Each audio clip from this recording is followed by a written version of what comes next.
Ada yang ingin disampaikan kembali Bu atau saya kasihkan ke teman-teman? Saya ingin begini, kalau saya tidak menyampaikan ini alangkah saya gitu ya. Sebenarnya saya sudah apa ini tidak enak, mungkin sudah pada ngantuk ya. Tetapi ini perlu saya sampaikan. Pada puisi yang terakhir sebenarnya ini menyentuh perasaan saya. Kalau kita mendalami isinya pada suatu hari nanti itu benar-benar di dalamnya ada sebuah pesan yang disampaikan oleh Pak Sahabi Djoko Damono.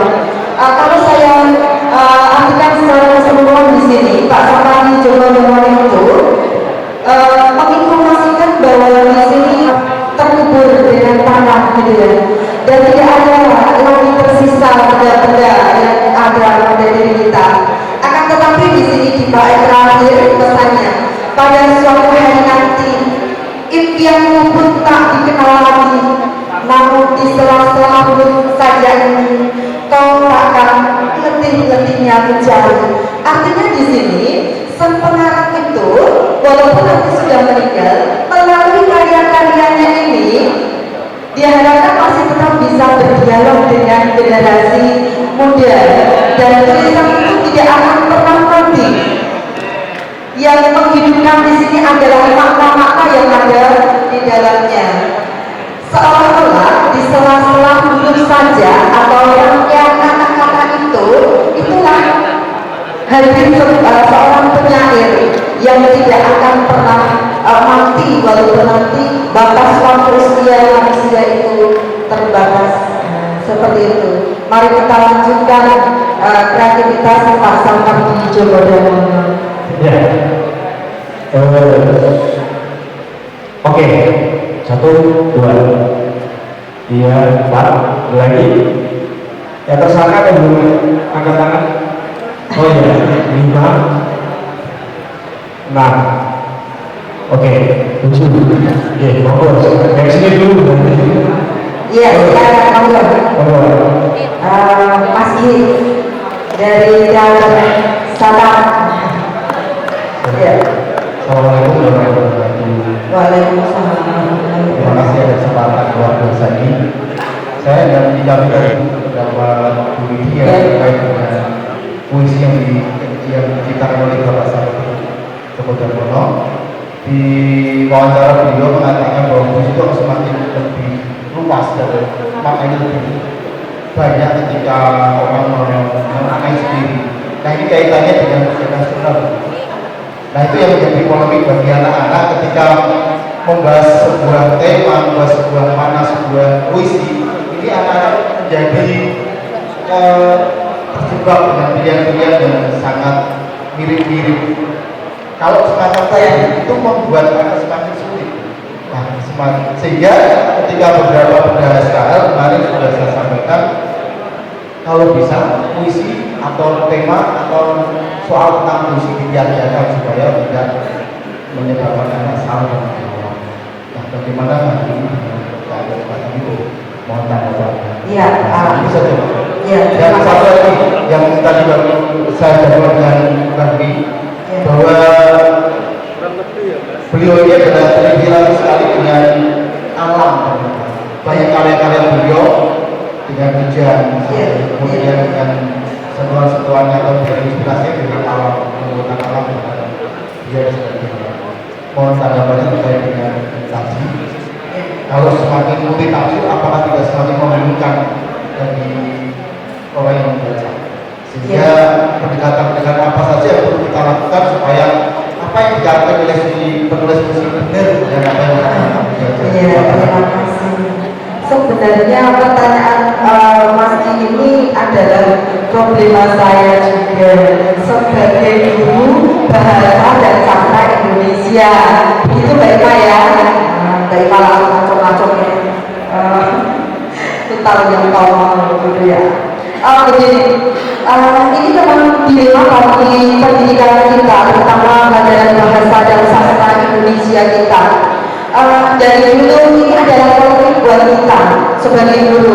Mungkin yang tidak guru di sini bisa memahami rintihan hati seorang guru bagaimana kalau sebuah puisi yang multi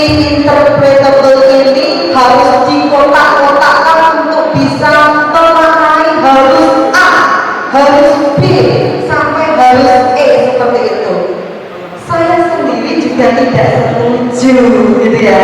Mengapa? Karena memang pada dasarnya sastra itu memiliki unsur subjektivitas yang tinggi ya Pak ya.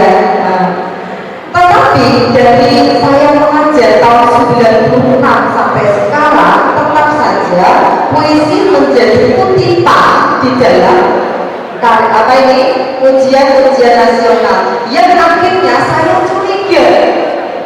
Kamu curiga? Iya, saya curiga. Mengapa ujian nasional itu sulit sekali tembus ke angka 100? Nah, seperti itu. Saya sering menganalisis di manakah anak-anak didik saya itu terseok-seok ketika tidak bisa mencapai nilai 100. Tertinggi biasanya 98. Nah, saya hanya baru satu kali Mas Dik untuk mengunggulkan siswa saya bahasa Indonesia mencapai nilai 100. Satu kali saja dalam 20 tahun. Luar biasa. Ini saya goblok di dunia saya mengenai dewi begitu. Dan bahkan di seminar-seminar sastra itu selalu saya ungkapkan dengan suara yang sama gitu. Tetapi tetap saja kita tidak bisa menolak bahwa salah satu pelajaran sastra Indonesia adalah puisi. Dan puisi itu memang ternyata harus diteskan begitu ya, diuji cobakan dengan menggunakan jawaban pilihan ganda. Padahal seharusnya harus menggunakan real gitu ya. Kalau real bisa kita memaknai puisi itu sesuai dengan pikiran kita gitu. Tetapi jangan cuma tidak ada real. Berikutnya, bagaimana caranya ini dilema siswa untuk bisa menjawab agar makna puisi itu sesuai dengan apa ini yang dituntut dalam jawaban itu. Biasanya yang ditanyakan adalah tema. Satu tema, terus jadi tema. Kemudian ada majas gitu ya, seperti itu. Saya memiliki resep sedikit ya Mas ya. Nah, gitu. Untuk bisa menjawab soal-soal sastra, biasanya saya dekatkan pada diksi, pemanaan diksi. Anak-anak saya bekali dengan bagaimana kita membekali diksi yang ada di dalam puisi tersebut untuk bisa mengaitkan dengan simbol, mengaitkan dengan indeks, karena ada tanda dan petanda, gitu ya.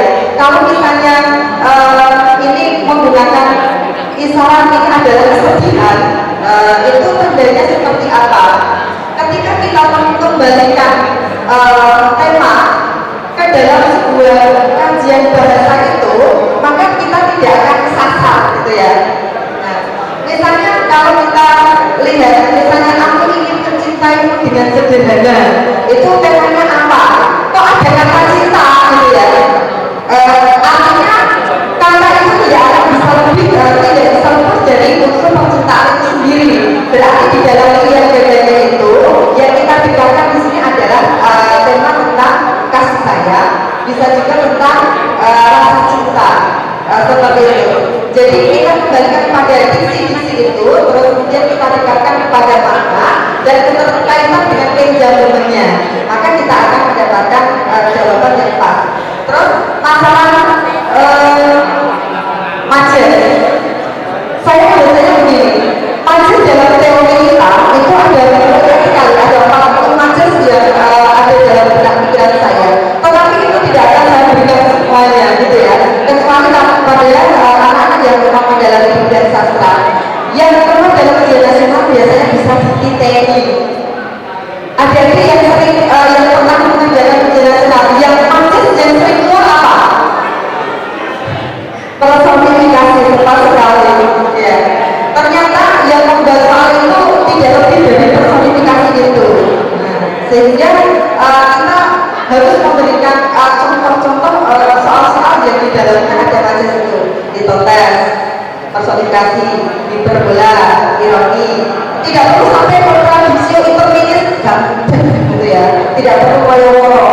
Seperti itu untuk menjembatani soal ujian nasional. Oke, mungkin kalau kita bahas majas itu satu persatu tidak akan selesai pada Iya. ya. Dan itu cukup mewakili pertanyaan jawaban dari pertanyaan kita pagi ya. mahasiswa mulai soal seperti itu. Tadi Iya. ada 7 orang yang bersedia untuk menanyakan. Tapi kalau kita layani hanya sampai jam 2. Iya, dan makanya Pak juga masih satu sebenarnya tadi. Cuma rekor yang lainnya. Ya, jadi kita sepakati saja, kita selesaikan jam 11 nanti, dan masih ada tampilan dari kedua-dua, jadi saya tidak bisa kasih semua orang untuk berkesempatan menguraikan pendapatnya. Coba sini saya ambil 2, terus ya sini 1.